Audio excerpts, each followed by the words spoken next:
Hi there, welcome to our show today. Today I'm going to talk to you about Bitcoin wallets. And I'm going to talk to you particularly about Bitcoin wallets on a Macintosh. I'm going to assume that you don't know very much about Bitcoin at all and you're just getting started.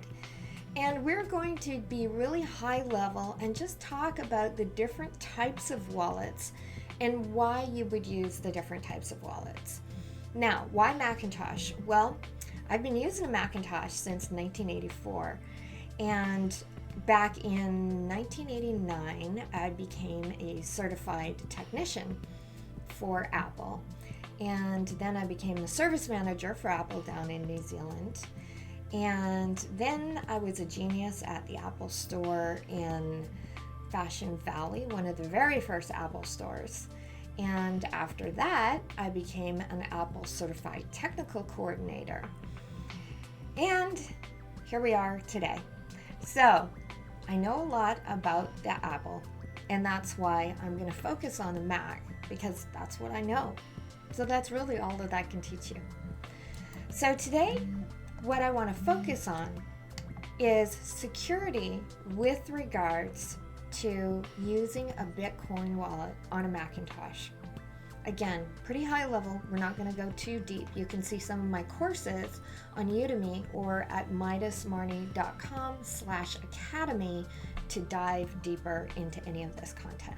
So we're going to keep it kind of high level today and get you going. So let's first of all talk about the different types of wallets that there are out there, okay? There is, for instance, a web wallet.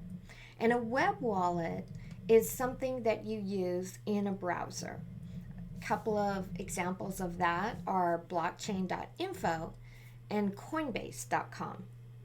So with blockchain.info, if I wanted to start up a wallet, I would go to their website, create a wallet, and the interesting thing about blockchain.info is that when I create a Bitcoin wallet on blockchain.info, they don't actually have the private keys because those are encrypted in the browser. So they can't actually ever spend my money. Yay! That's a good thing, right?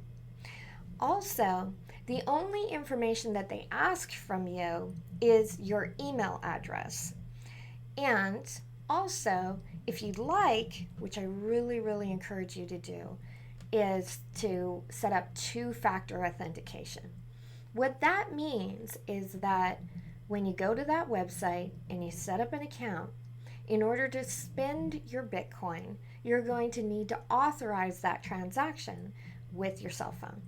And so you can get an SMS message sent to you, or you can use an authenticator app to get a message sent to you for you to okay that. Okay, so that's one wallet. And if I was using that type of wallet, I would call that a spending wallet. I wouldn't keep a lot of money in a web-based wallet. This is just my recommendation from what I understand right now. I'm not saying it's the truth. I'm not saying it's the be-all and end-all. I'm just saying it's what I know at this moment in time. I wouldn't keep thousands of dollars in a web wallet. But because there's an Android app and there used to be an Apple app, and I can get to it from anywhere, it's really convenient. Okay, so web wallets. That's one web wallet, which is blockchain.info. Another type of web wallet is coinbase.com, which, and by the way, blockchain.info you can use anywhere in the world. Coinbase.com is more of a US-based product at the moment. And because they're a full exchange, okay, they're a little bit more than a wallet. With blockchain.info, it is just a wallet where you can send and receive Bitcoin. Whereas with Coinbase, you can also purchase and sell Bitcoin. So that's why it's called an exchange. One key difference at Coinbase.com is that they do have access to your private keys. Okay, so theoretically, if they ever got broken into, your money could be spent by somebody else, right? So I'm always of the idea that I want to be in possession of my private keys. But I still use Coinbase. Why do I use Coinbase? Because they're an exchange. So what I do is I use Coinbase to purchase my Bitcoins. And then I move it into my spending wallet on blockchain.info so that I'm more in control of it and it's easy to move around. Okay? Now, the next type of wallet that you can have is a desktop wallet. And the desktop wallet that actually there's two of them that I use and I like. And that is Hive Wallet and also Armory. Okay?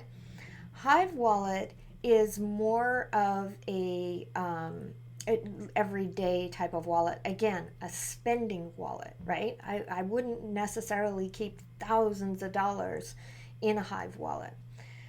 Great little app. Now, it's not as accessible as, say, a web wallet because there isn't an app for it right now. It's just on your computer. Now, the trade-off there is that if, for instance, blockchain.info went down, then you couldn't actually do a transaction if their servers were down, right? And you couldn't actually do a transaction on Coinbase.com if they were down. One caveat to that, you could actually take a backup of your wallet from Coinbase and then go and do a transaction on, for instance, a desktop wallet like Multibit, okay? So there are ways around that, but still you're at the vulnerability of a web-based wallet versus a desktop wallet. You're kind of in more control. But at the same time, you want to make sure that your computer is very, very secure, okay? And you want to protect yourself from something called man-in-the-middle attacks. How can you do that? My recommendation is to use Chrome as your browser as opposed to Safari. Now, why do I say that? There was a vulnerability in Safari's SSL, and that was fixed recently, but vulnerabilities, I don't like them, right? And Chrome actually uses its own SSL rather than the built-in SSL from Apple. So they're, at the moment, in my opinion, a little bit more secure as a browser on the Macintosh. So at this very moment in time, that's my recommendation. Use Chrome. You're a little bit more secure from man-in-the-middle attacks, especially with regards to SSL. Okay? Now, next, let's talk about securing your computer. Securing your computer is really important. Okay, make sure that you have a good password on your computer. Make sure that you have it turning off after, say, 5 minutes when you walk away. Not necessarily turning off. You could just put a screensaver on, but make sure that it asks for your password when you come back to the computer. Okay, that's really important because if somebody has physical access to your computer, then of course they can, now if you have Bitcoin on your computer, they can get into it, right? So securing the physical access to your computer is really important. So make sure you have a good password there. Also, I highly recommend not using the keychain to store all of your passwords. And I don't have time to go into why that's a whole ball of wax. You can learn all about that on my upcoming course on Udemy. Again, on our website, you can get more information about that. But that's a whole conversation unto itself about why I don't recommend that. Okay? And I do recommend using something like 1Password. I like 1Password. I use it myself. I've been using it for a long time. And what I do like about that is that when it's backed up, it is encrypted. And whenever you back it up, if you back it up to, Time Machine, or you put it on Dropbox, it's encrypted so that even if somebody did get access to Dropbox or, another drive where you have backup of that, the file itself is encrypted. Okay. And the neat thing is that if you do use Dropbox, you can sync it up with your iPhone or your Android phone. And they're coming out with a better Android app pretty soon, which I'm pretty excited about. I'm on the beta for it. Can't wait to see that. Again, short period of time here. I can't really go into why I recommend 1Password over all the others. We'll be covering that in our course. But suffice it to say, important for you to secure your computer as best you can. And keychain is not the way to do it. Okay? So let's also talk about, there's other wallets out there. Again, I'm just telling you the wallets that I am familiar with and that I use. Like there's Electrum, there's Multibit, and I'm sure I'm probably forgetting a few. And the other one that I like for really securing my Bitcoin is I use Armory. And Armory allows me to create paper wallets, and it also allows me to put my Bitcoin into cold storage. And we're not going to go over that here because that is a big, long conversation in itself about how to create cold storage. But it's important to note, and why do I say it's important? Because, again, I would consider most wallets, like web wallets and desktop wallets, to be more spending wallets, right? So we maybe keep thousands of dollars in there, not tens of thousands or hundreds of thousands of dollars in those wallets. If we have tens or hundreds, it's probably better to keep it into cold storage. Again, we'll be having a course on that, so you can learn more about exactly how to do all of that. And then there are also mobile wallets, okay? And mobile wallets, the difference there, like Hive is coming out with a mobile wallet for the Android. Really excited about that. I use the blockchain.info app because I still have it on my Mac, on my iPhone, because I got it before they took it away. However, if I update, I'm not going to have access to that anymore. There is also a Coinbase Android app, and there's a blockchain.info Android app. And there's also apps that are on the Android that are specific and not hooked up to a web-based wallet, like, for instance, blockchain.info and Coinbase. And one of them is actually a good friend of mine here in San Diego, Paul. He has Airbits, and their wallet that will be coming out first for Android, and then hopefully, if Apple changes their opinion about things, then that will be coming out on the Apple as well as the Android. And that is purely a mobile wallet. In other words, I can't log into it from the internet like I can on a web wallet, and I can't log into it from my desktop either. And there is a nice thing about that. Again, you have your phone with you all the time, and you have more secure, it's a more of a secure type of situation, right? There's that, we're always very fundamentally aware of our phones. Where are they? Where are they? I think most of the time I walk around the house with my dang phone in my hand, right? So there's something to be said to just having it on your phone.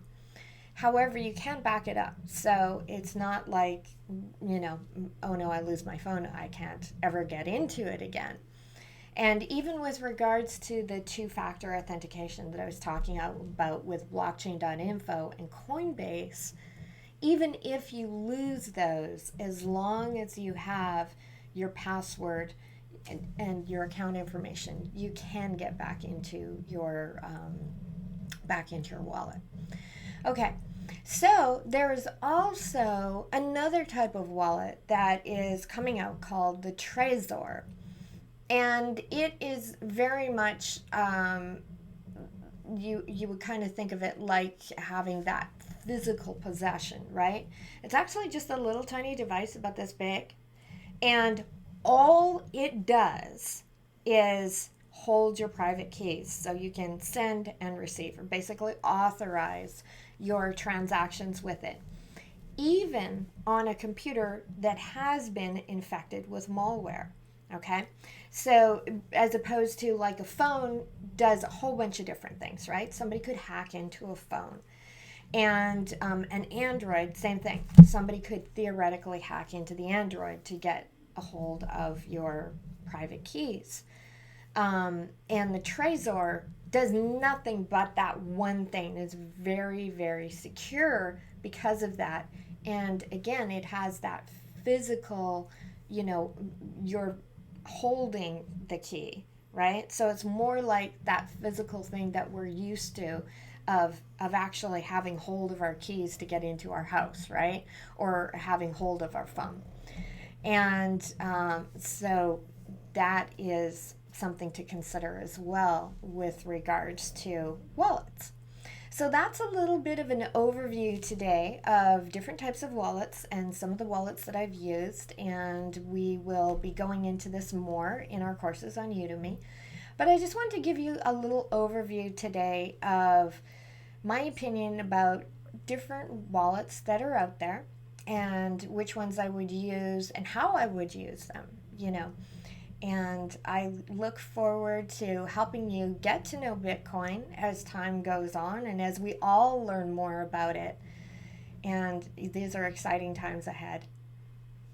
Thanks for watching today.